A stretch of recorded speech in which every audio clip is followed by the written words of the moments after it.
Un feliz sábado, mis hermanos y hermanas. Y apreciadas visitas también. Estamos contentos de que estén con nosotros en esta mañana. Yo personalmente también estoy contento de estar de visita por acá. Me he deleitado durante las últimas 3 noches estudiando con ustedes la palabra de Dios. Aun cuando estoy terminando de pasar un resfriado, el Señor ha bendecido y por lo menos no he perdido la voz. Gracias al Señor. Esta mañana vamos a estudiar un tema que está relacionado con lo que hemos estudiado hasta ahora. Pero antes de hacerlo, queremos pedir la bendición especial del Señor. Así que les invito con reverencia a inclinar sus rostros y vamos a elevar una oración a nuestro Dios para que nos acompañe en nuestro estudio.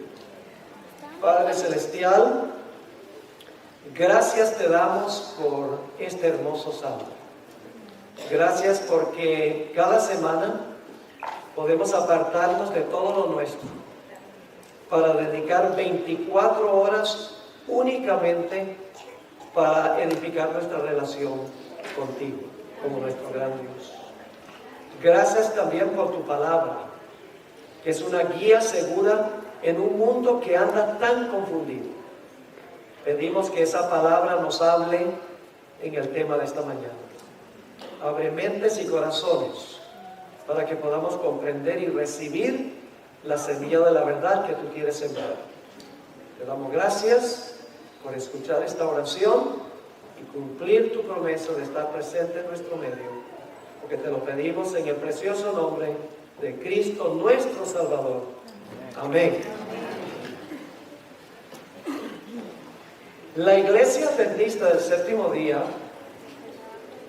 tiene algunas doctrinas que no tiene ninguna otra iglesia.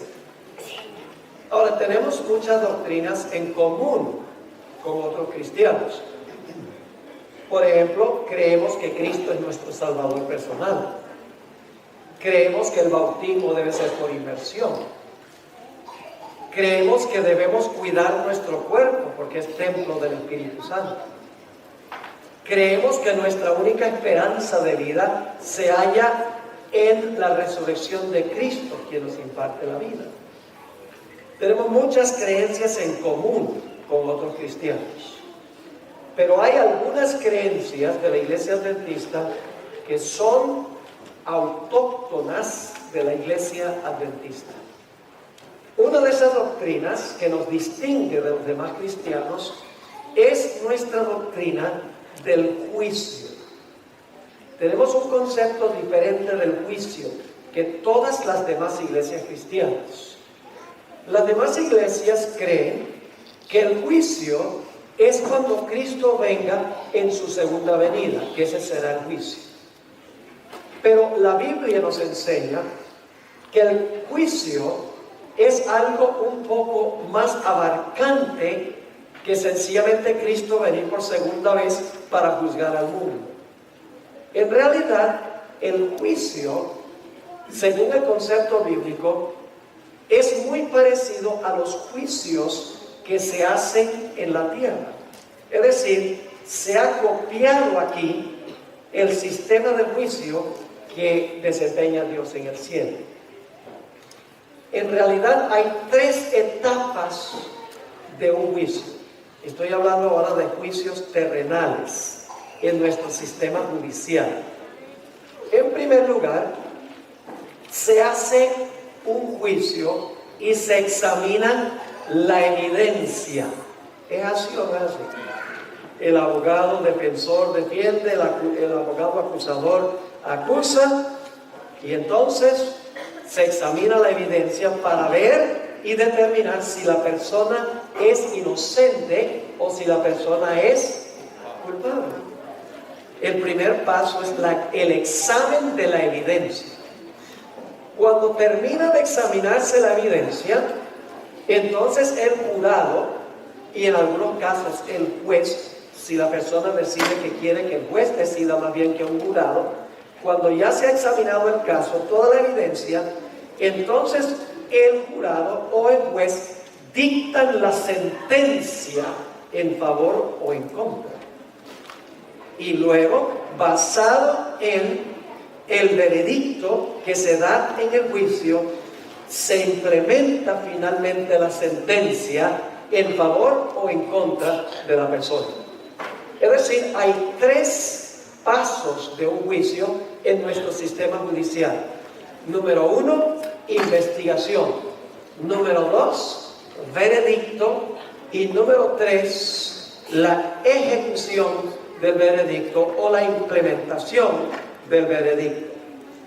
Ahora quiero que leamos un pasaje a donde aparece claramente este concepto.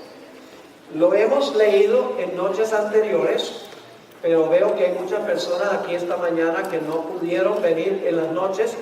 Entiendo perfectamente que hay personas que tienen 2 y 3 trabajos nada más para sobrevivir y no pudieron estar durante el transcurso de la semana. Perfectamente entiendo. Pero para beneficio de ustedes, yo quiero repasar este concepto del juicio, estos 3 pasos del juicio, para que vean que es un concepto bíblico. Vamos a tomar como nuestro ejemplo Daniel el capítulo 7. Daniel el capítulo 7. Ahora, antes de hablar del juicio en Daniel 7, necesitamos seguir la cadena o la secuencia de eventos en Daniel 7. En primer lugar, tenemos en Daniel 7 un león. ¿Qué representa el león? Babilonia. El reino de Babilonia. Luego tenemos una segunda bestia, un oso. ¿Qué reino representa? Medo-Persia. Luego tenemos un tercer reino, un leopardo, que representa a Grecia. Luego tenemos una bestia espantosa y terrible que representa el imperio romano. Luego le salen 10 cuernos a esa bestia espantosa y terrible. Significa que el imperio romano se iba a dividir. Y luego, después que se divide el imperio romano, aparece en medio de los 10 cuernos un cuerno pequeño que gobierna 1260 años, desde el año 538 hasta 1798. Y ese cuerno pequeño representa ¿qué poder?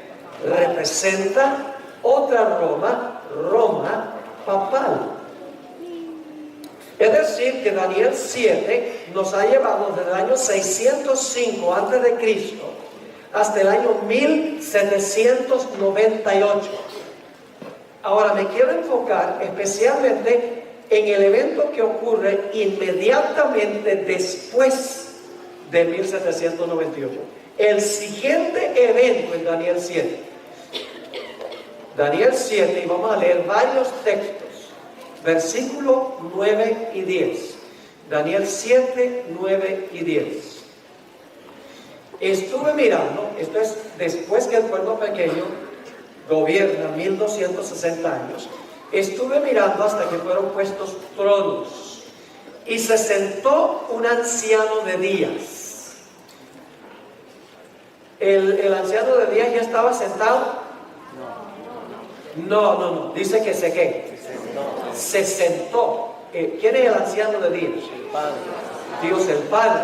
¿Dónde vive Dios el Padre? En el cielo. Así que esto está pasando ¿dónde? En el cielo. Así que dice, se sentó un anciano de días, cuyo vestido era blanco como la nieve, el pelo de su cabeza como lana limpia, su trono llama de fuego y las ruedas del mismo fuego ardiente. Un río de fuego procedía y salía de delante de él. Millares de millares le servían y millones de millones asistían delante de él. ¿Quiénes son esos? Los ángeles. ¿Dónde viven los ángeles? En el cielo. ¿Dónde está pasando esto? En el cielo. Muy bien. Sigue diciendo, el juez se sentó. ¿Quién es el juez? El anciano de días. El juez se sentó y los libros se abrieron. ¿Qué se va a hacer con los libros? Examinar la evidencia. Ahora, ¿cuáles son los únicos casos que se analizan cuando se examinan los casos. ¿Cuáles son los únicos personajes cuyos registros son examinados? Solo los que profesaron a Cristo como Salvador personal en esta etapa de luz. Después, durante los 1000 años, hay otra etapa, se analizan los casos de los impíos. Y después del milenio, los mismos impíos que van a resucitar van a ver sus registros también. Pero aquí no entran en perspectiva los impíos. Aquí entran en perspectiva solo aquellos que en algún momento profesaron el nombre de Cristo Jesús como Salvador. Y algunos dicen, pero pastor, ¿por qué se va a examinar la evidencia de las personas que profesaron a Cristo? ¿Acaso todos los que profesaron a Cristo no se van a salvar? Yo pregunto, ¿en la iglesia hay verdaderos y falsos creyentes? En esta iglesia hay personas que se van a salvar y se van a perder. Dios no quiera que se vaya a perder ninguno. Pero la Biblia dice que en la iglesia hay trigo y cizaña. En la iglesia hay vírgenes sabias y vírgenes fatuas, todas con su lámpara. La lámpara representa la Biblia, y aún las palmas tienen un poquito de aceite, el Espíritu Santo. En la iglesia hay peces buenos y peces malos, que con la red del Evangelio fueron pescados y metidos al bote de la iglesia. En la iglesia hay personas que tienen apariencia de piedad, pero en realidad no son verdaderos creyentes. En la iglesia hay personas que dicen Señor, Señor, hacen milagros y dan profecías y echan demonios, y Jesús va a decir, yo no los conozco a ustedes. Yo pregunto entonces, hay que examinar los registros para ver quiénes en verdad eran seguidores de Jesús. ¿Cómo no? Esa es la investigación. Ahora, sigamos leyendo lo que sucede aquí. Vamos al versículo 13. Versículo 13. Ahora va a suceder algo interesante. El anciano de días entró, se sentó, el juez, se abren los registros, pero ahora pasa algo muy interesante. Versículo 13 dice, miraba yo en la visión de noche, y he aquí con las nubes del cielo venía uno como un hijo de hombre. ¿Quién es ese? Jesús mismo se llamó, ¿qué cosa? Varias veces se llamó hijo del hombre. Entonces, ¿este es quién? Jesús. ¿A dónde iba Jesús en esta visión? Dice, venía uno como un hijo de hombre que vino hasta la tierra. Y ustedes están diciendo, ¿qué versión está leyendo, pastor? Sería la versión de Bor revisada. ¿Qué es lo que dice? ¿Vino hasta dónde? Hasta el anciano de días. ¿A dónde está ocurriendo esto? En el cielo.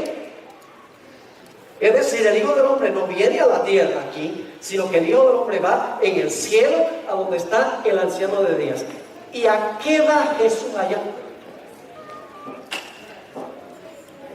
Aquí, ¿cuál es el propósito de ir Jesús? El juez se sienta, los registros ahora se van a examinar, y Jesús ahora va para recibir algo. ¿Qué es lo que va a recibir? Vamos a continuar leyendo el versículo 14.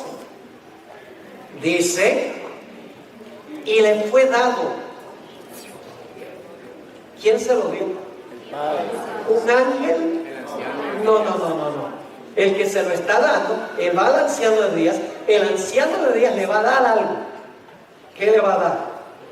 Dice, y le fue dado dominio, gloria y ¿qué? Reino. ¿A dónde se le da reino a Jesús? ¿En el cielo o en la tierra? En el cielo. Los cristianos de otras iglesias no creen que el reino es dado a Cristo en el cielo. Ellos sencillamente dicen, cuando Cristo venga, Él se va a agarrar el reino.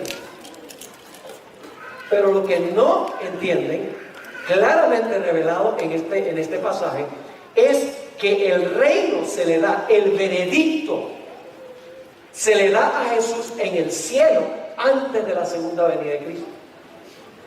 ¿Está entendiendo? Ahora, ¿qué significa que Jesús va al anciano de días para que el anciano de días le dé el reino? ¿Qué es el reino? Eso tenemos que preguntarnos. ¿Qué es el reino? Quiero leerles una cita que encontramos en Primeros Escritos, página 280, para que ustedes vean cuál es el reino.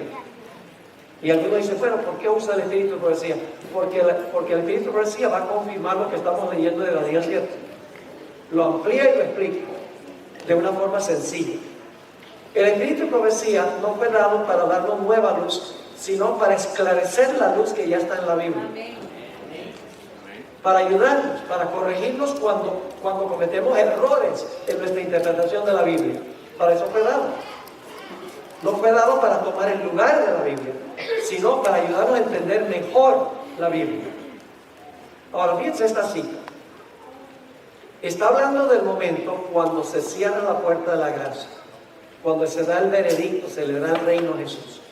Dice, todos los casos habían sido fallados para vida o para muerte. Todos los casos habían sido examinados. Se había determinado quiénes se van a salvar. Y claro, automáticamente, si se establece quiénes se van a salvar, automáticamente se sabe quiénes se van a perder. Ahora, sigue diciendo, mientras Jesús oficiaba en el santuario, había proseguido el juicio de los justos muertos y luego el de los justos vivientes. Eso es lo que hablamos, lo que tiene el librito, el juicio. Primero juzgar a los justos muertos y luego juzgar a los justos vivos, al final de la historia. Ahora sigue diciendo, Cristo, habiendo hecho expiación por su pueblo y habiendo borrado sus pecados, había recibido su reino. ¿Cuándo recibe Cristo el reino? Cuando ya ha demostrado toda persona que le pertenece a Él. Ahora fíjense lo que sigue diciendo la cita. Dice, habiendo hecho expiación por su pueblo y habiendo borrado sus pecados, había recibido su reino. Estaba completo el número de los súbditos de su reino. ¿De qué es el reino? El número de los súbditos del reino.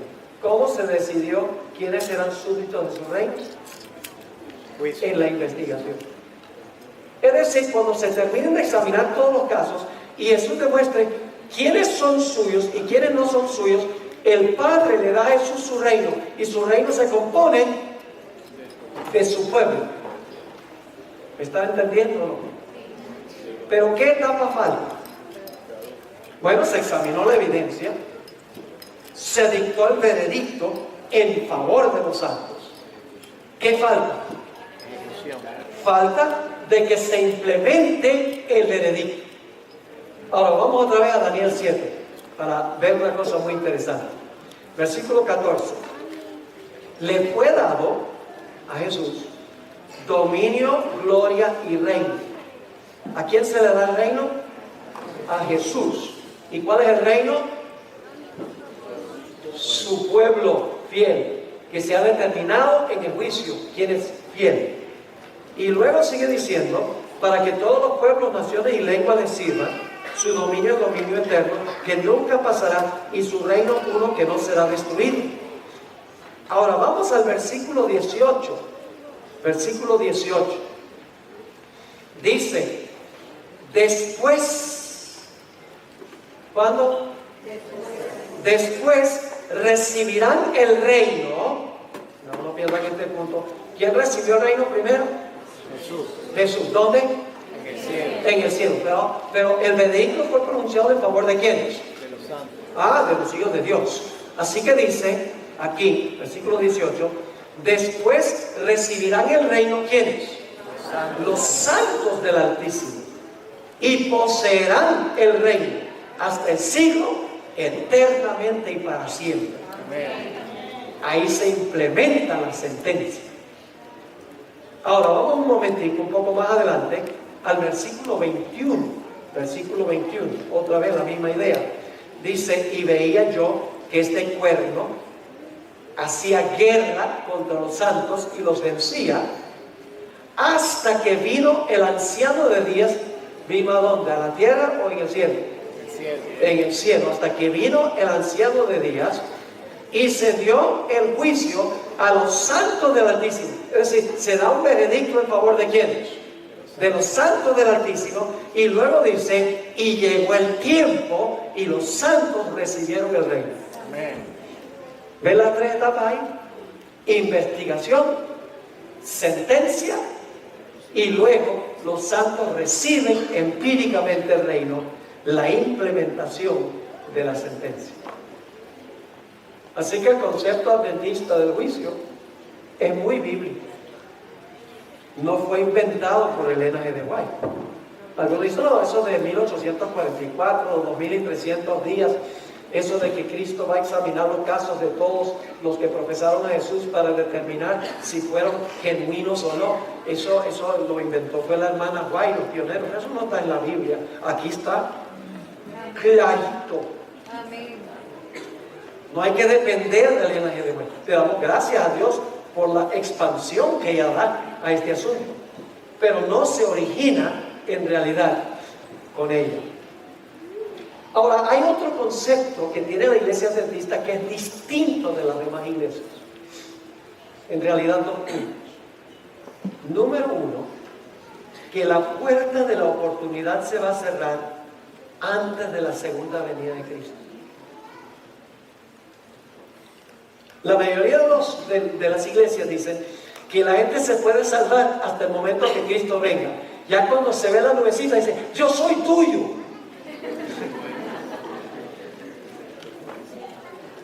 Pero no es así. Cristo va a recibir su reino ¿dónde? En el cielo. Antes de la segunda venida se va a determinar quiénes son los súbditos de su reino. Es decir, la puerta de la gracia se cierra antes de la segunda venida. Y déjenme compartir esto con ustedes. Esto es muy solemne lo que les voy a decir ahora. Todos sabemos que va a llegar un momento en que la puerta de la gracia se va a cerrar para todo el mundo. Cuando ya se termina el juicio celestial, Cristo haya demostrado quiénes son suyos.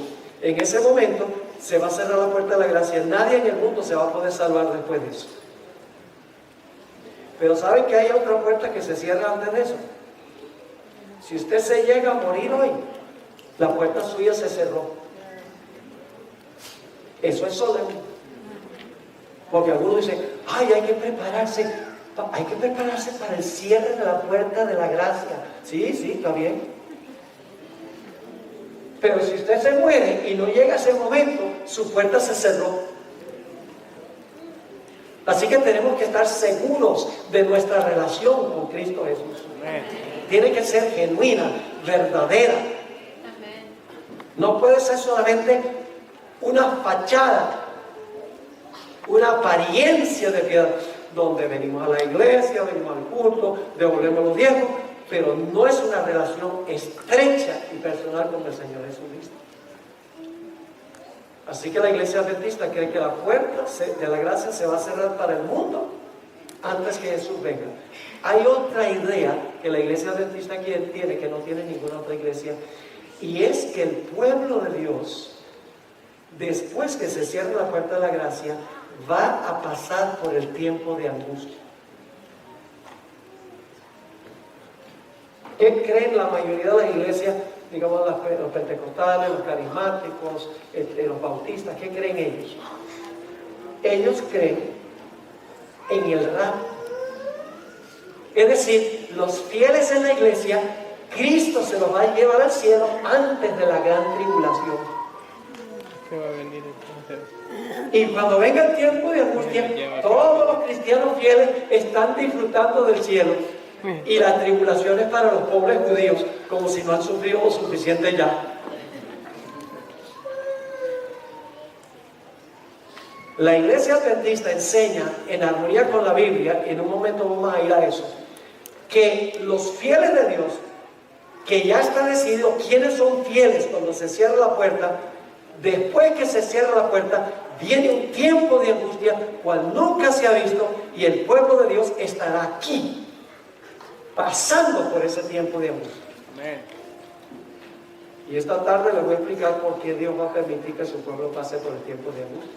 Porque algunos dicen, ay, ¿por qué Dios permite eso? ¿Acaso no ama a su pueblo? Y dice, ay, yo no puedo permitir que mi pueblo sufra. Pero porque algunos piensan superficialmente, no piensan en cuanto a por qué Dios hace y Dios permite. Dios tiene una razón de todo. Él tiene una razón por la cual permite que su pueblo pase por el tiempo de angustia. Ahora, en los minutos que nos quedan, ¿les quedó claro lo que hemos estudiado hasta ahora? Amén. Déjenme mencionar un punto más que se me viene a la mente en este momento. Yo pregunto, una persona que ha sido perdonada, ¿Dios le puede revocar el perdón?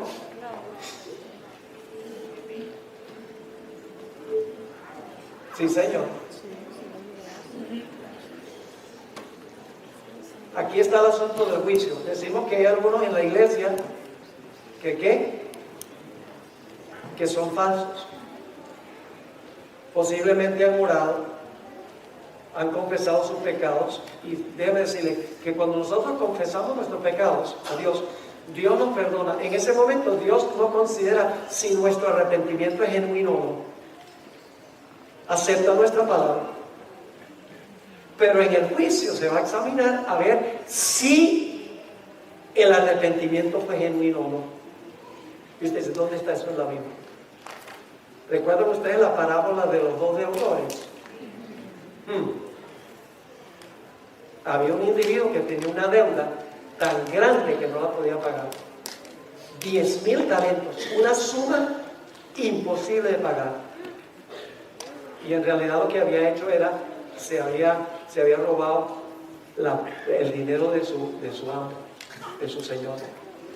Y el Señor lo llamó a cuentas, ese es el juicio, y le dice, mira, ríndeme cuentas, ¿por qué es que tú me has desfalcado ese dinero? Te voy a echar a la cárcel y toda la familia hasta que me pagues todo lo que me debes. Ay, este individuo dijo, ay, por favor, dame tiempo, que yo te lo pago.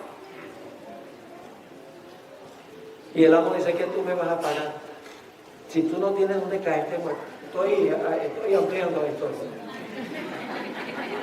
Tú no tienes dónde caerte muerto. No podrías pagar esta deuda en miles de años.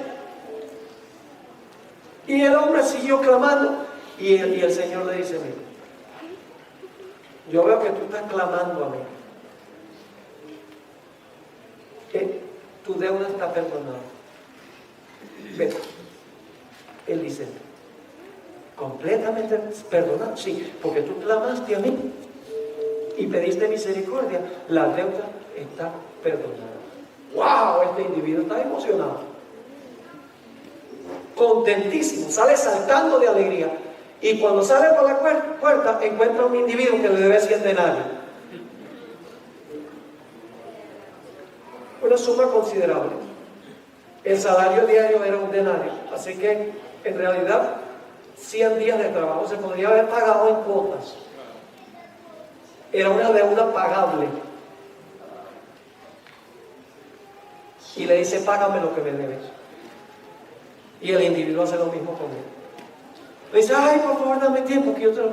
¿Qué tiempo ni qué pan caliente? Págame lo que me debes. Y dice en la parábola que lo agarró por el cuello y lo estaba ahorcando. Pues resulta que los siervos del Señor, que son los ángeles que registran nuestras acciones, fueron y le contaron al Señor, le dijeron, ¿sabes lo que pasó con ese hombre que te perdonaste la deuda tan grande que no podía pagarla él? Y él se encontró un individuo que le debía poquito y lo agarró por el pescuezo, lo agarró por el cuello y lo estaba ahorcando. El Señor dice, tráiganme a ese individuo acá. Y lo traen. Y el Señor le dice, mira, yo no te perdoné a ti una deuda que tú jamás podrías pagar. Ah, sí, muchas gracias, dice él.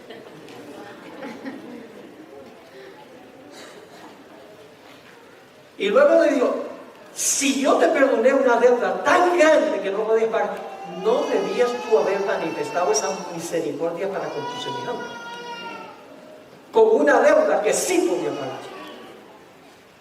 Y dice que le revocó el perdón y lo echó a la cárcel hasta que pagara todo lo que debía.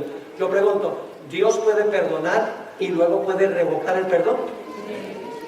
Miren, las acciones de ese hombre demostraron que sus lágrimas eran de cocodrilo. Estaba triste, no porque le había robado el dinero del Señor, sino por el castigo que le iba a caer. No estaba en verdad arrepentido, y se demostró que su arrepentimiento no fue genuino por la forma como trató a su semejante. Entonces yo pregunto, cuando se examinen los casos en el juicio, ¿se va a encontrar muchas personas que profesaron a Jesús que se les va a revocar el perdón? Sí, Señor. Por eso el Padre nuestro dice, perdónanos nuestras deudas, así como perdonamos a nuestros deudores. Así que si usted no perdona a sus deudores, no estoy diciendo que si alguien le debe dinero, debe perdonarlo. No estamos hablando de eso. Hay que pagar nuestras deudas financieras. Pero no es cierto que la gente nos hace cosas que en realidad son pequeñas. Dios nos ha perdonado tan grande a nosotros.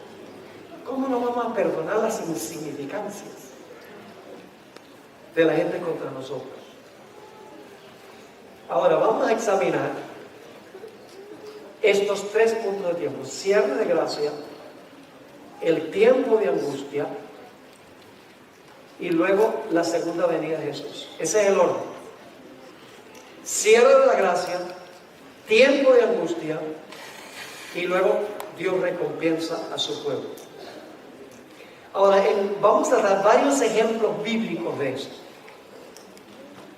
Y vamos a encontrar en cada ejemplo que vamos a dar, esta mañana vamos a dar algunos, y por la tarde les voy a dar otros ya mucho más contundentes aún que los que vamos a estudiar esta mañana. Siempre en cada ejemplo que les voy a dar hay un remanente fiel. En segundo lugar, siempre el remanente tiene enemigos que quieren acabar con él. En cada ejemplo, el pueblo de Dios, el remanente, pasa por un terrible tiempo de angustia. En cada caso, la fe del pueblo de Dios es severamente probada en el tiempo de angustia. En quinto lugar, Dios se demora en contestar las oraciones de su pueblo. Porque su pueblo está diciendo, los enemigos nos van a destruir, Señor. Esta angustia es terrible. Parece que tú nos has abandonado. Y Dios no va a contestar inmediatamente. Dios va a demorar responder las plegarias de su pueblo. Y esta tarde vamos a ver que hay una razón por la cual Dios no responde inmediatamente. Hay una demora. Pero finalmente el último punto es que después de la demora, Dios libra a su pueblo. Ahora vamos a nuestro primer ejemplo. Son varios y vamos a ver hasta dónde nos llega el tiempo hoy. Porque necesitamos ir a comer la comida que perece.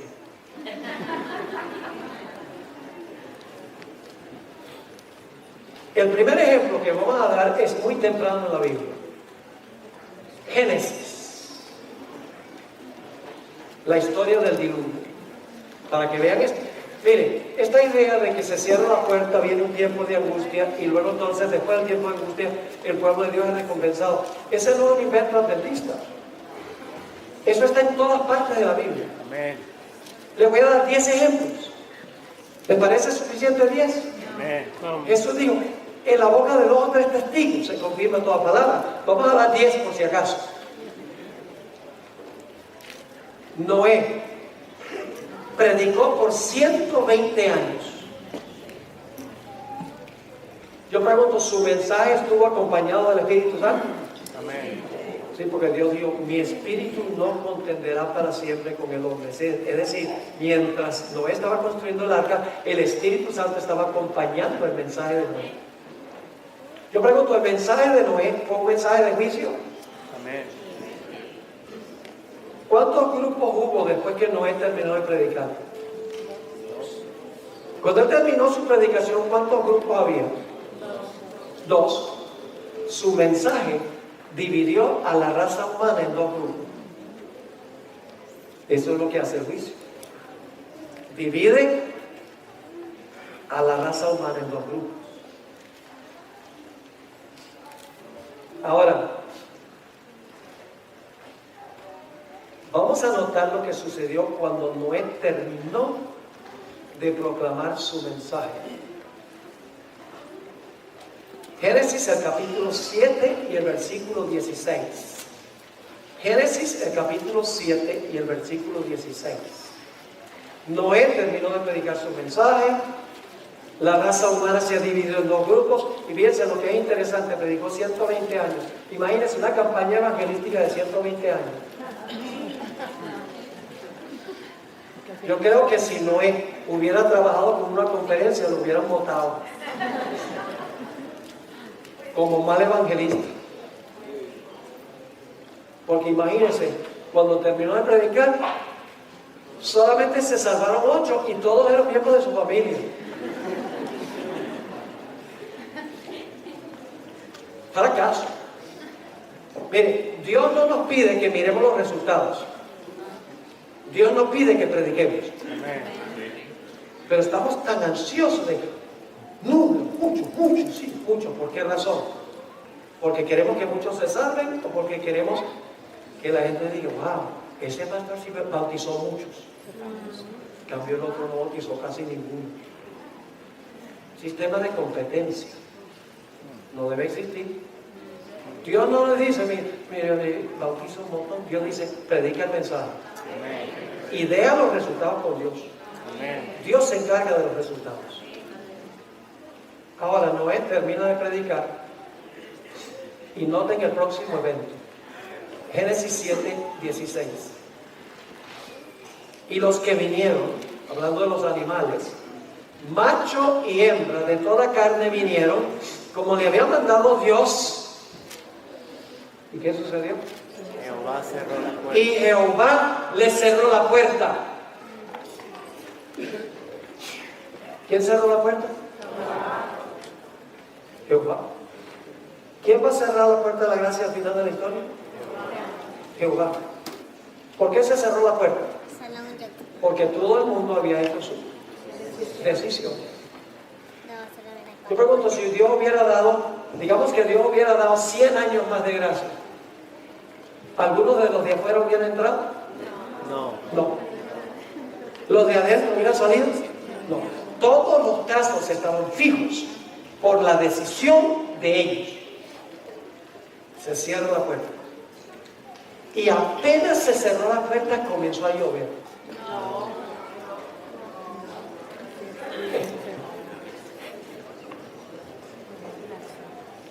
Hermanos y hermanas, ¿ustedes nunca han pensado por qué es que Dios dejó a Noé y a su familia en ese barco lleno de animales? Imagínense cómo habrá olido. Por 7 días sin que lloviera.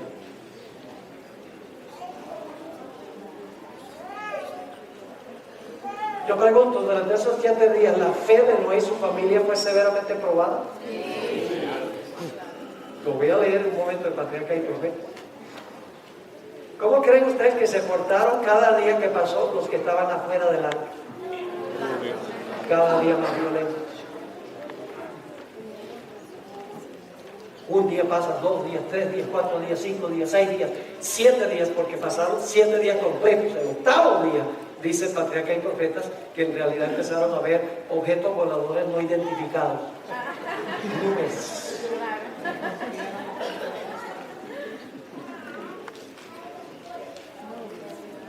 Pero entre cuando se cerró la puerta y cuando comenzó a llover, hay un tiempo de angustia para los que están en el arca pensando, wow, 1 día, 2 días, 3 días, 4 días, 5 días, 6.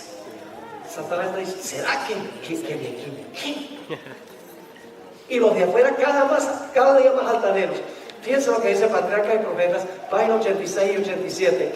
Dice, durante 7 días, después que Noé y su familia hubieron entrado al arca, no aparecieron señales de la inminente tempestad.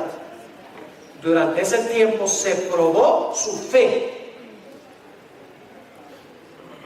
¿Hubo una demora? Fue un momento de triunfo para el mundo exterior. El mundo exterior se burló, dijo, teníamos razón, están equivocados los que están adentro. Y luego dice ella, se reunieron en multitudes alrededor del arca para ridiculizar a sus ocupantes con una audacia violenta que no se habían atrevido a manifestar antes. Si hubieran podido tumbar la puerta, lo hubieran hecho. Los impíos cada día más altaneros y los de adentro su fe probada. Pero ¿qué sucedió después que pasó la demora? Noé y su familia fueron salvos y sus enemigos fueron destruidos. ¿Está captando la idea? Amén. Cierre de la puerta, tiempo de angustia, victoria para los impíos, derrota para el pueblo de Dios, pero finalmente el pueblo de Dios es ¿qué? Libertado o salvado de manos de sus enemigos. Ahora yo quiero que vayamos un momento a Mateo 24. Dice, bueno, está interesante, pastor. Jesús entendió esto de esta manera. Mateo 24, 37 al 39. Mas como en los días de Noé, así será la venida del Hijo del Hombre. ¿Qué dos eventos se están comparando? Lo que pasó en los días de Noé con la venida del Hijo del Hombre. Ahora escuchen bien, cuando dice la venida del Hijo del Hombre, casi siempre se dice, eso está hablando de la segunda venida. Y sí tiene relación con la segunda venida, pero hay más. Hay más que eso. Lo vamos a ver. Versículo 38. Porque como en los días antes del diluvio, estaban comiendo y bebiendo, casándose y dando en casamiento, escuchen, hasta el día en que Noé entró en el arca. El primer hasta marca ¿cuál punto de tiempo? Cuando Noé y su familia ¿qué? Entraron al arca. Pero luego note lo que sigue diciendo Jesús. Y no entendieron. ¿Quiénes no entendieron? Todos. Los que estaban afuera. No entendieron hasta que vino el diluvio y se lo llevó a todos. ¿Qué no entendieron? Los que estaban fuera del arca durante el tiempo entre cuando se cerró la puerta y cuando comenzó a llover. ¿Qué no entendieron? No entendieron que estaban perdidos. Y los que estaban dentro, ¿será que estamos salvos? Su fe es probada. Y luego el Señor Jesucristo dice, así será también la venida del Hijo del Hombre. ¿Se va a cerrar la puerta primero? ¿Antes de la segunda venida? ¿Va a venir la destrucción sobre los impíos después de un periodo de tiempo? Jesús dijo que sí. Ahora Jesús se refirió a esto para que puedan entender mejor este asunto. Enseñanza única de la Iglesia Adventista basada en la Biblia. ¿Ustedes creen que si la gente supiera que pronto está por cerrarse la puerta de la gracia, tomarían en serio prepararse para ese momento? Sí. Y nosotros tenemos que decirle eso. Pronto la puerta se va a cerrar. Todas las señales del mundo lo indican. Señales en la iglesia y fuera de la iglesia indican que el mundo está en camino a la destrucción y la desolación. Jesús también se refirió, dijo que Él va a venir como ladrón en la noche. Miremos esa expresión, como ladrón en la noche. Jesús dijo, como Él va a venir como ladrón en la noche, tenemos que ¿qué? que velar, es decir, estar despierto. Quiero ilustrarlo de esa manera. Aquí en Charlotte, ¿en diciembre hace frío? Creo que sí. Quiero que se imaginen, ustedes han trabajado duro durante el día. Llegan a la casa cansados, se sientan, cenan, se sientan en la silla para ver un poco de 3 AM.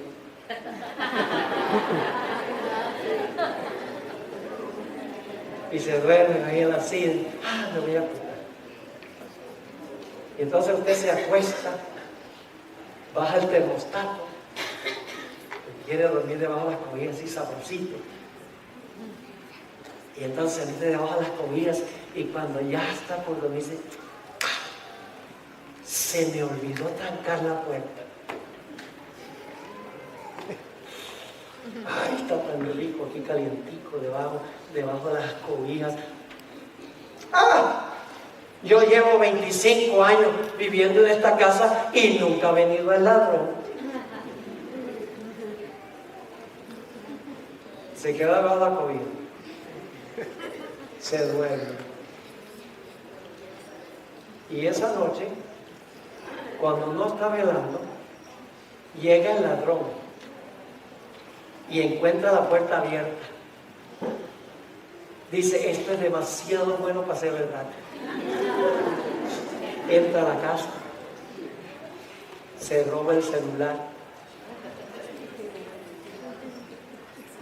se roba el dinero que consigue por ahí y el televisor, gloria a Dios.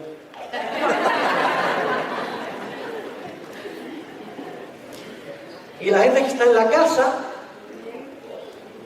no sabe que vino el ladrón. ¿Cuándo descubren los que están en la casa que vino el ladrón? Cuando se despiertan por la mañana, pero ya en ese momento es demasiado tarde. ¿Están entendiendo? La venida de Jesús como ladrón no es la segunda venida de Jesús. Es el cierre de la puerta de la gracia. Y después del tiempo de angustia, la gente que está perdida se va a dar cuenta que está perdida porque no estaban velando. ¿Me explico? Es un concepto bíblico. Vamos a mirar entonces los comunes denominadores. ¿Quién es el remanente en la historia del diluvio? Noé. ¿Quiénes son los enemigos? Los que están fuera del arca. ¿Pasó Noé y su familia por un tiempo de angustia? Sí.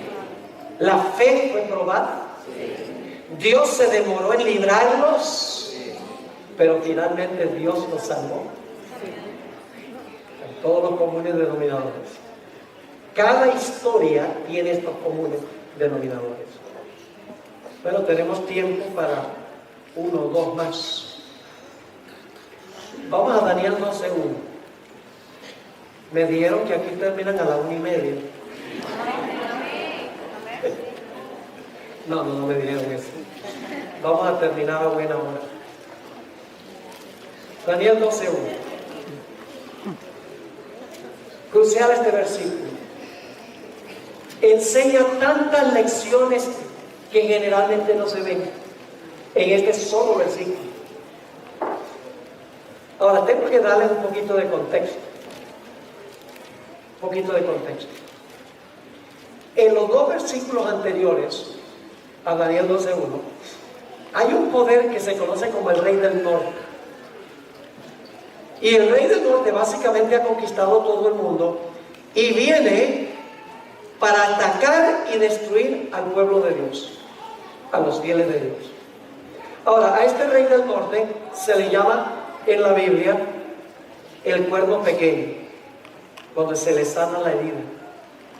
Se le llama la bestia, se le llama el hombre de pecado, se le llama la abominación asoladora, se le llama la ramera, se le llama el anticristo. Es decir, es el mismo sistema con diferentes nombres y con diferente énfasis.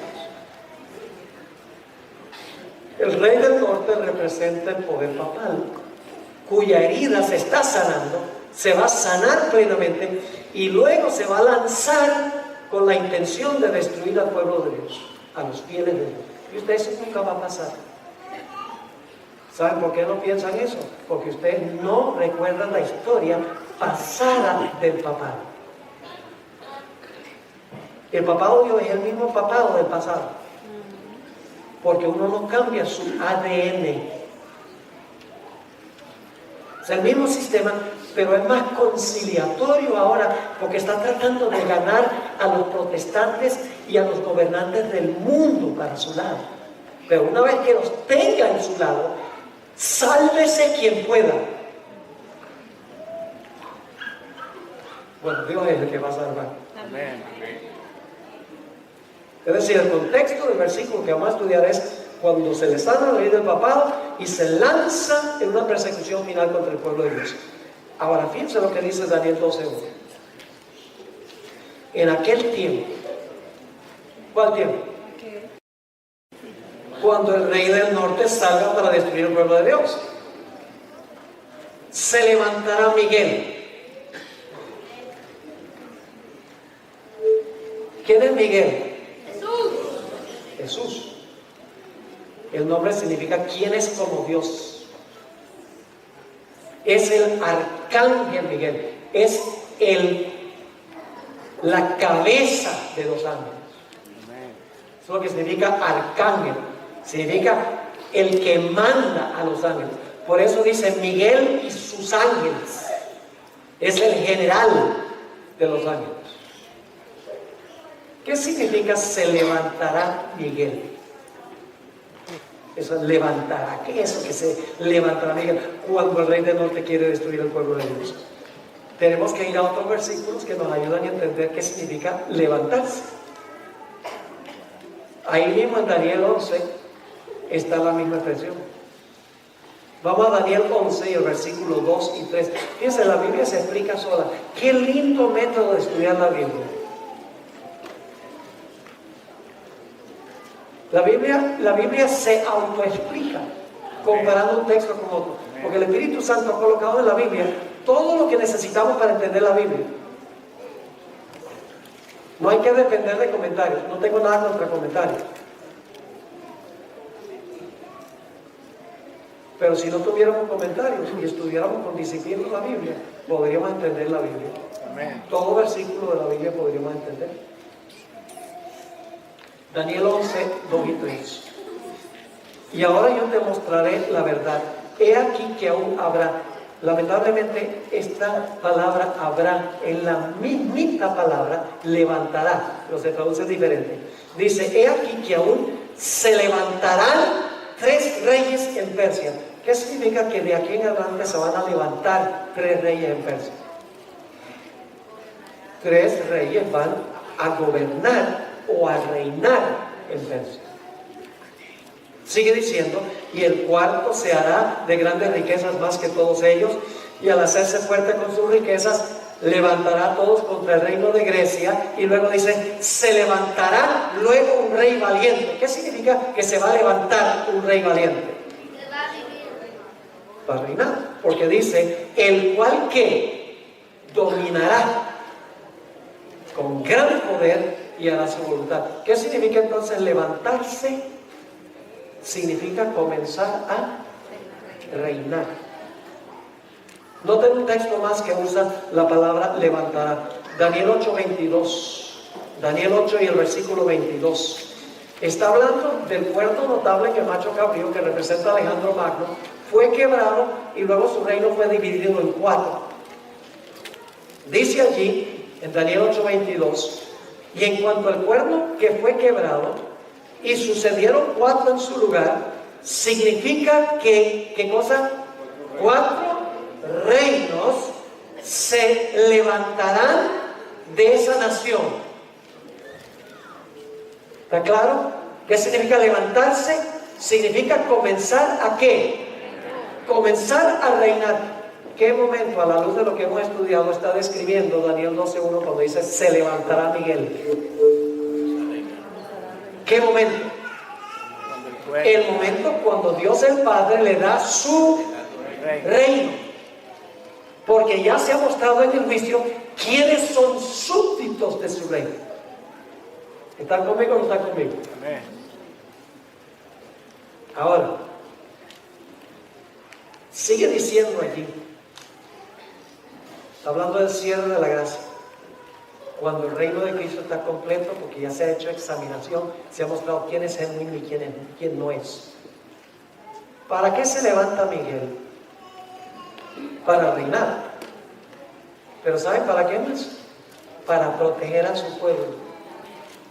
¿Por qué necesita proteger a su pueblo? ¿Dónde está su pueblo en este momento? ¿Y Miguel? En el cielo. Porque el reino le daba a Jesús, ¿dónde? En el cielo. En el cielo, según Daniel 7. Dice, se levantará Miguel, el gran príncipe que está de parte de los hijos de tu pueblo. Alguna versión dice que es el protector de tu pueblo. ¿A qué se levanta?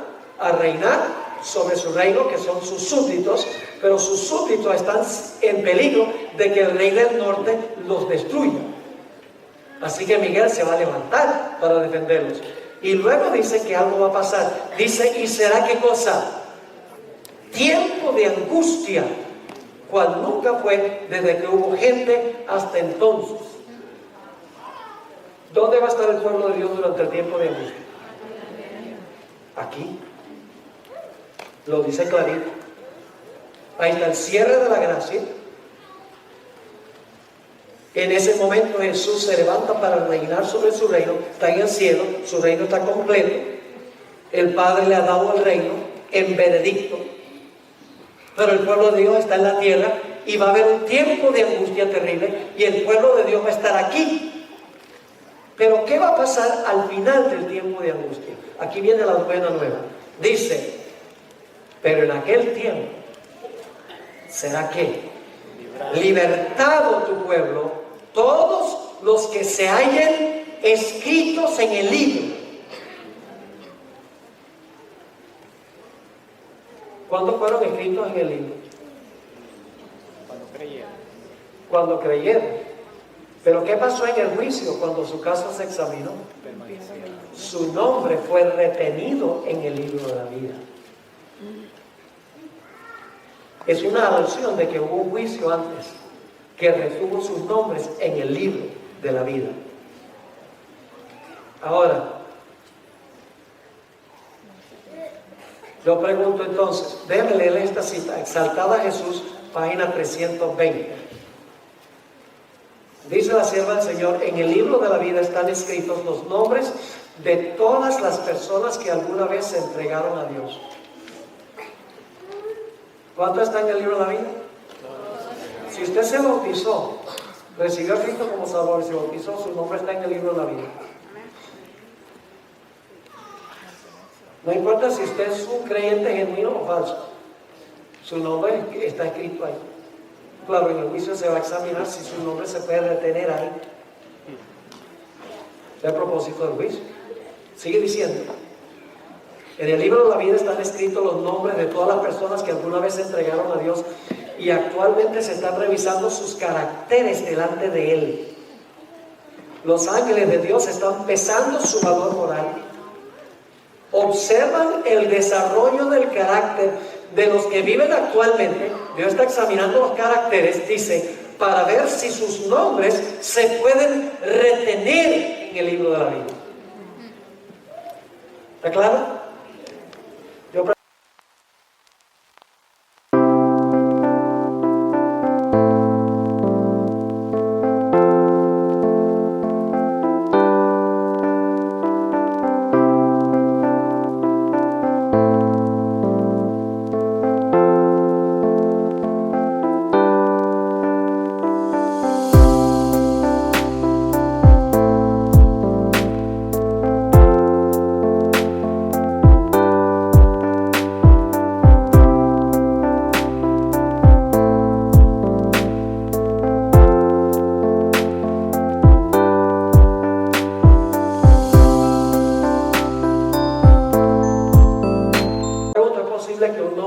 borrado el libro de la vida?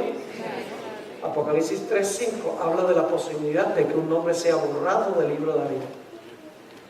Claro, los cristianos hoy en día dirían, no, eso no es posible porque una vez que tú te salvas ya no te puedes perder.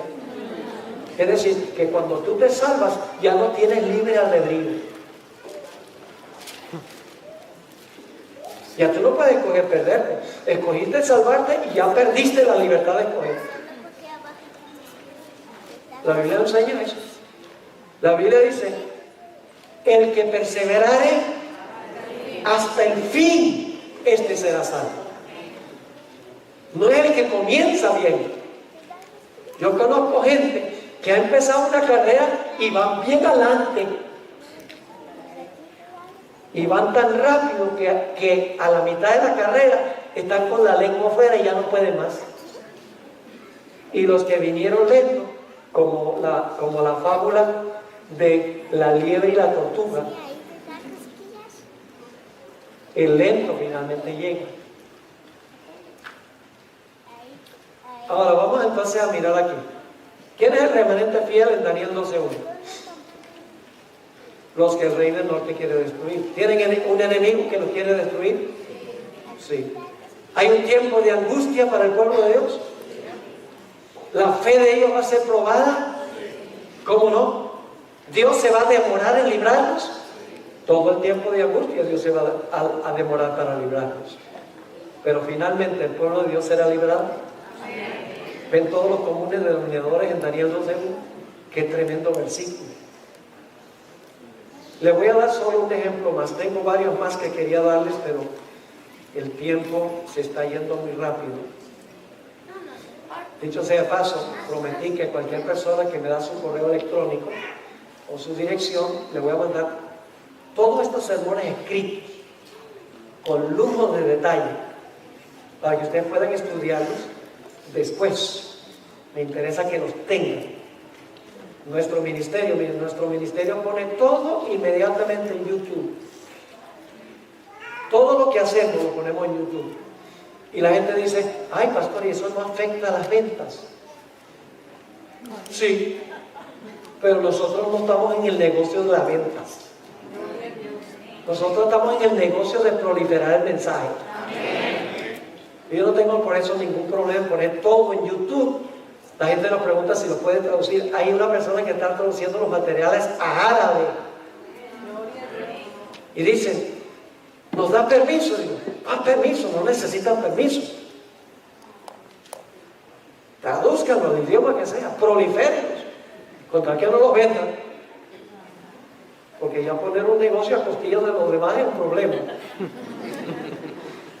Pero si lo quieren copiar para regalar, o lo quieren transmitir por televisión, radio, echen para adelante, como dicen en Venezuela. Echen para adelante, en el estilo colombiano.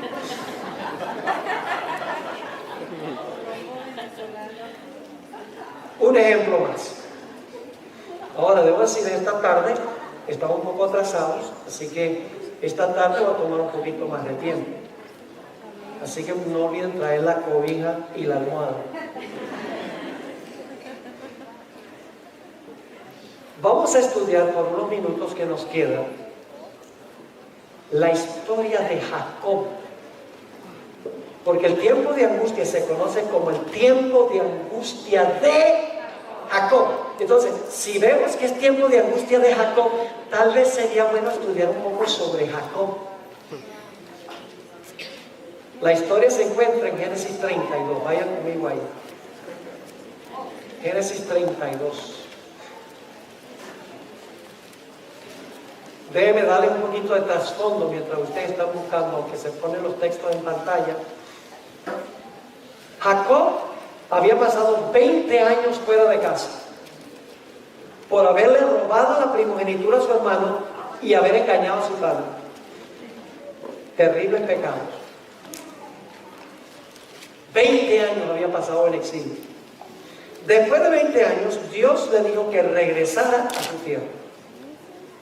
Y cuando estaba regresando, cuando estaba por entrar otra vez a su tierra, escuchó que venía su hermano Esaú con 400 hombres con la intención de destruirlo junto con su familia.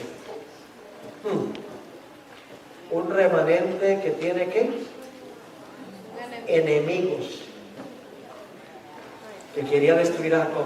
Porque cuando Jacob le robó la primogenitura, según Génesis 27:41, Esaú había dicho: yo hallaré a mi hermano Jacob y lo mataré.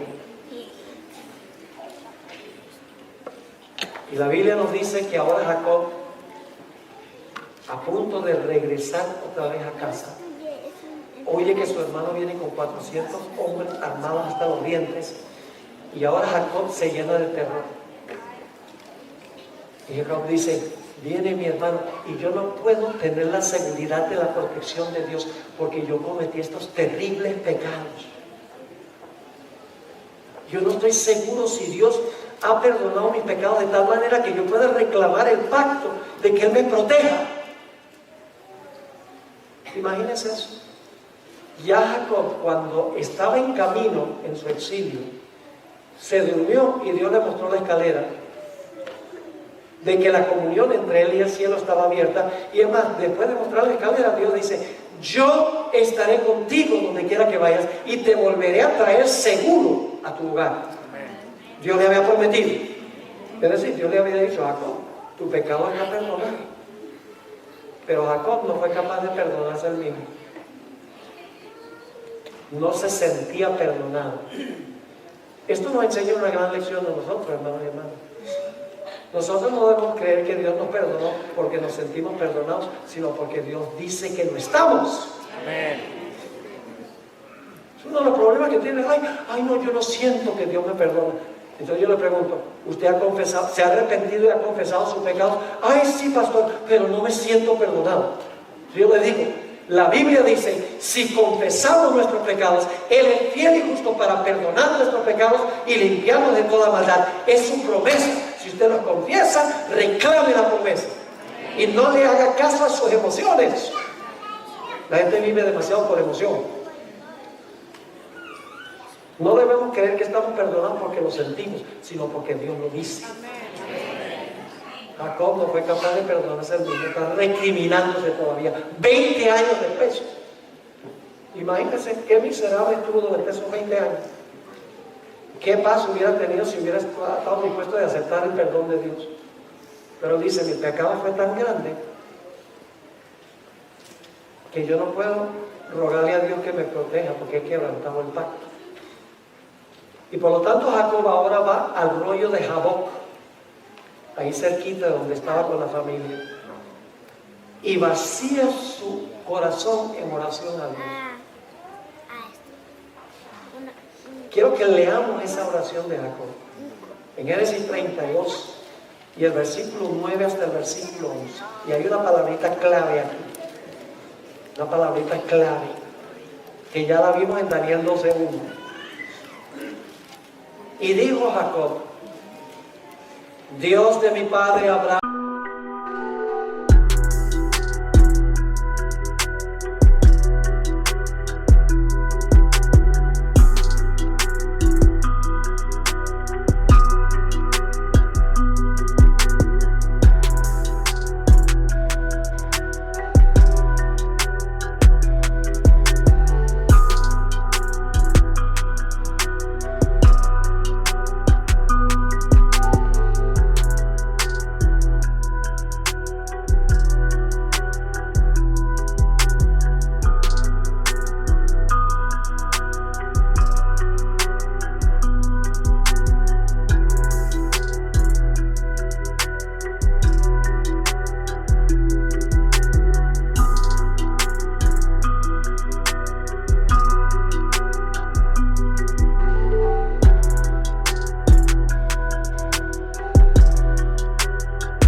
y Dios de mi padre Isaac, Jehová, que me dijiste: vuélvete a tu tierra y a tu parentela y yo te haré bien. Y ahora note su actitud: menor soy yo que todas las misericordias y que toda la verdad que has usado para con tu siervo.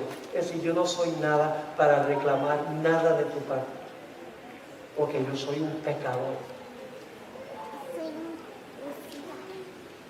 Sigue diciendo: Pues con mi cayado pasé este Jordán y ahora estoy sobre 2 campamentos. Y luego, ¿cuál es la siguiente palabra en el versículo 11? Líbrame. Líbrame. ¿Líbrame de qué? De la ira del enemigo, de mi hermano. Líbrame. Dame la seguridad de que vas a cumplir tu pacto, de que he recibido perdón. Está luchando de si Dios lo ha perdonado o no, aunque Dios lo ha perdonado. Líbrame ahora de la mano de mi hermano, de la mano de Saúl, porque le temo, no venga acaso me hiera la madre con los hijos. Líbrame de mi enemigo. ¿Están viendo Daniel 12:1 aquí? ¿Está pasando por un tiempo de angustia, Jacob?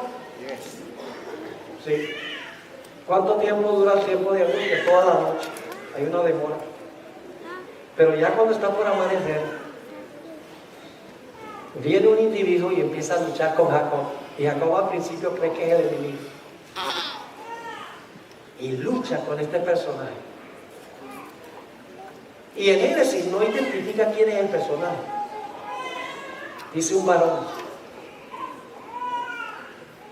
Pero vamos a ver otro texto que sí lo identifica. Y un texto muy importante.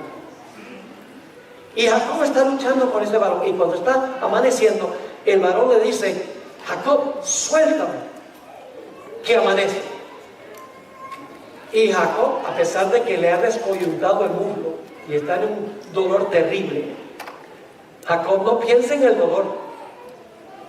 Se aferra de este personaje, dice: no te soltaré hasta que me bendigas. Y luego el personaje dice: Jacob, déjame ir, no te soltaré hasta que no me bendigas. Y entonces este personaje dice a Jacob, ya él se ha dado cuenta que este es un personaje sobrenatural, que este no es un enemigo humano. Y le dice: ¿cuál es tu nombre, Jacob? Oh, yo me llamo suplantador. Porque la palabra Jacob significa suplantador. ¿Saben por qué le pusieron ese nombre? Porque la Biblia dice que cuando nació estaba agarrado del tobillo del hermano porque quería nacer de nuevo, primero. Quería suplantar a su hermano en el nacimiento. Y por eso Esaú dijo: bien llamaron a Jacob, que me ha robado la primogenitura, me suplantó.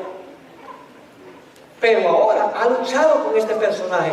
Y el personaje dice: ¿cuál es tu nombre? Dice: me llamo Jacob. Dice: ya tu nombre no será más llamado Jacob. Le cambió el nombre: tu nombre será llamado Israel. Porque has luchado con Dios y con los hombres y has prevalecido. Amén. Y lo bendijo ahí. Ahora surge la pregunta: ¿con quién estaba luchando Jacob?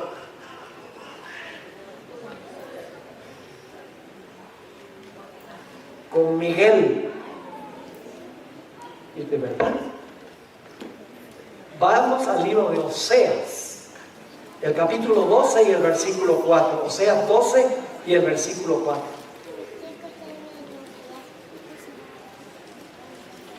La Biblia misma se explica, ¿sí o no?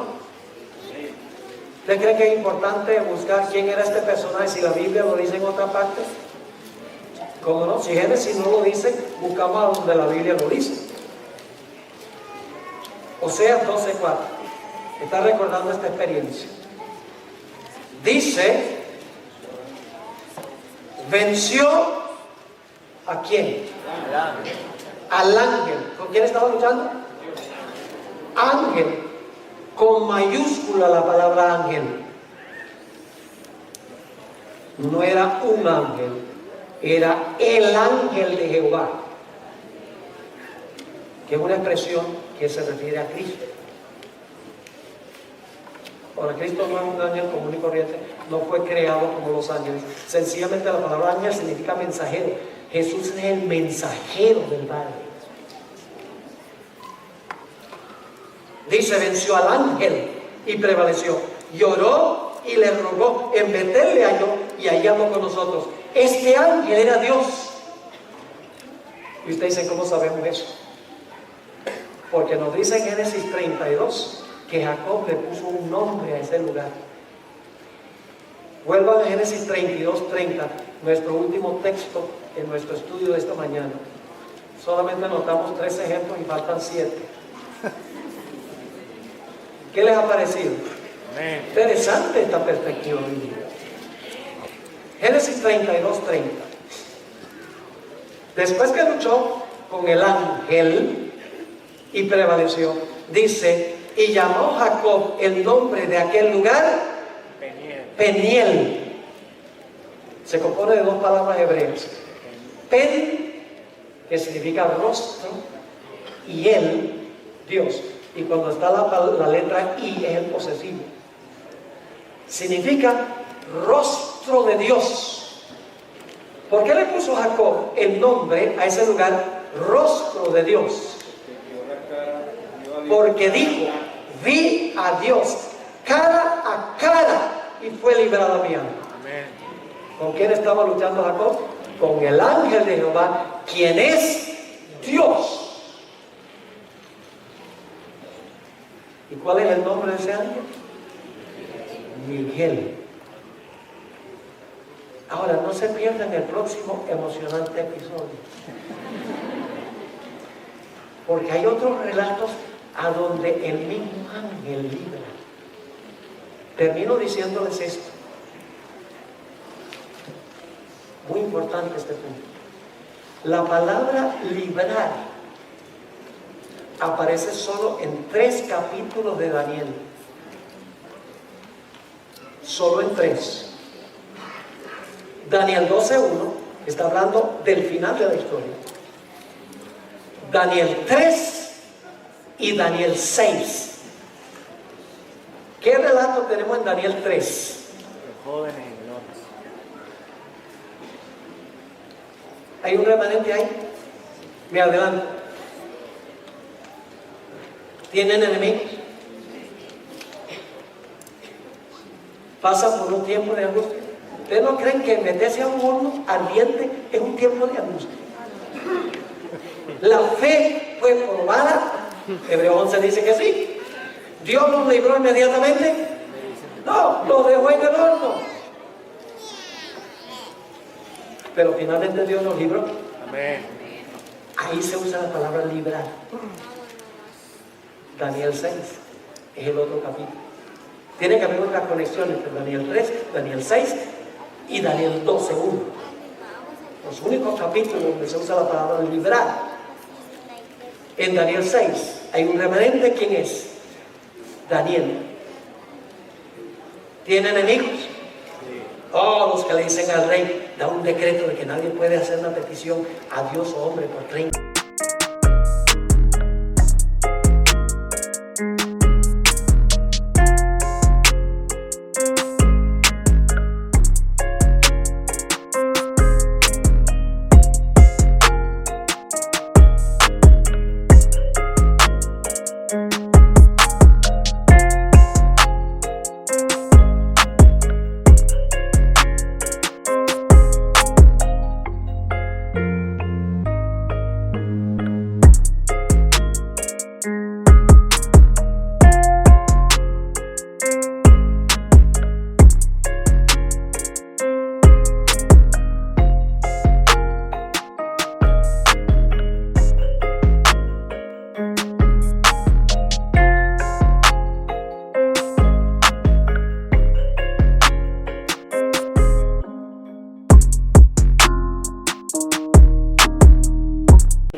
Quieren acabar con el remanente. ¿Pasa Daniel por un tiempo de angustia? ¿Ustedes no creen que ser echado en un foso de leones sería un tiempo de angustia? Óigame, fue probada severamente la fe de Daniel. Se usa, el rey Darío dice, Dios lo libró porque confió en su Dios. Confiar es fe. Dios se demoró en librarlo, lo dejó toda la noche ahí, pero finalmente lo libró. Sí, y estas historias prefiguran lo que va a pasar con el pueblo de Dios mundialmente al final de la historia, como veremos esta tarde. ¿Cómo le parece? La Biblia es extraordinaria, pero de nada vale sencillamente conocer estas cosas aquí en la cabeza. nos incumbe a nosotros tomar una decisión de que vamos a ser fieles y vamos a seguir al Señor Jesucristo. Amén. Cueste lo que cueste. Yo quiero preguntar a los que ya son bautizados en esta mañana o en esta tarde ya, ¿cuántos quieren que yo tenga una oración para que Dios nos ayude a tener la fidelidad que tendrá ese remanente que describe estas historias en la Biblia? ¿Quieren que yo ore? Por eso, ¿por qué no se ponen de pie si usted quiere que yo tenga esa oración? Ahora, para eso tenemos que cumplir ciertas condiciones. Tenemos que pasar tiempo con Jesús, menos con el televisor y más con Jesús. Hay que orar más y estudiar más y testificar más. Debemos fortalecer nuestra relación con Cristo Jesús. Se me ocurre también preguntar en esta mañana si hay alguien aquí que aún no ha sido bautizado, como dice la Biblia. La Biblia dice que el bautismo debe ser por inmersión, sepultado en las aguas, para salir en novedad de vida. Esta tarde a las 6 vamos a tener un bautismo. Si no han visto un bautismo bíblico, les invito para que puedan ver ese bautismo. Pero se me ocurre preguntar en esta mañana si hay alguien aquí que no ha pasado por esa experiencia del bautismo y quiere decirle al Señor Jesús, yo quiero prepararme para el bautismo y yo quiero que tú anotes mi nombre en el libro de la vida. Amén. Y que retengas ese nombre ahí. ¿Hay alguien que no ha sido bautizado que le gustaría levantar la mano y decir eso? Pasa aquí al frente que yo voy a orar por ti. ¿Sigue alguno más que quiere decirle sí a Jesús? Esto no es una obligación. No estoy tratando de torcerles el brazo. Es un privilegio. Amén. Es un privilegio el llamado que te hace Jesús. No te sientas obligado. Qué glorioso privilegio nos da el Señor Jesucristo. Amén. ¿Alguien más antes de que tengamos la oración? Quiero incluirte en esta oración. No significa que te vas a bautizar a las 6 de la tarde, porque se exige una preparación. Pero significa que hoy estás decidiendo que te vas a preparar para ese momento. ¿Alguien más antes de tener la oración? Gloria a Dios por estas almas preciosas. Jesús hubiera venido a morir por una sola. Tenemos aquí dos. Gloria al Señor. Veo acercándose a una persona. Yo sé que hay otros aquí. ¿Qué te detiene? Jesús te está llamando. No resistes. La decisión más importante de tu vida. Si tenemos jovencitos también que quieren tomar esta decisión, pueden pasar. Puede ser que sean demasiado jovencitos para bautizarse, pero pueden tomar la decisión de que lo van a hacer algún día, una vez que estén preparados. Yo quiero incluirte en esa oración también. Si hay algún miembro de la iglesia que se ha extraviado de los caminos del Señor y quiere regresar y decirle al Señor Jesús, yo quiero reconsagrar mi vida a ti. Yo quiero una nueva relación con Jesús. Únete también a este grupo. Yo voy a orar por ti también. ¿Alguien más? Gloria a Dios por este lindo día. Pero yo sé que hay otros.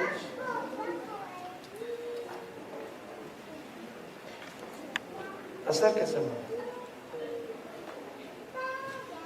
Vengan al frente. Yo voy a orar por usted. Quiero tenerlos aquí cerca. Gloria a Dios. Dios le bendiga. ¿Alguien más? No quiero clausurar la reunión sin darle la oportunidad a cada persona, también los que están viendo a través de la computadora. Donde quiera que estés, tú puedes tomar esta decisión también. Te animo a que lo hagas. Gloria a Dios. Gloria al Señor. Algunas de estas personas reconsagrando su vida al Señor, otras tomando la decisión de entregarse al Señor Jesús a través del bautismo por primera vez. Solo unos instantes más y voy a tener la oración para pedir que Dios bendiga la decisión de estas personas que han respondido a este llamado en el día de hoy.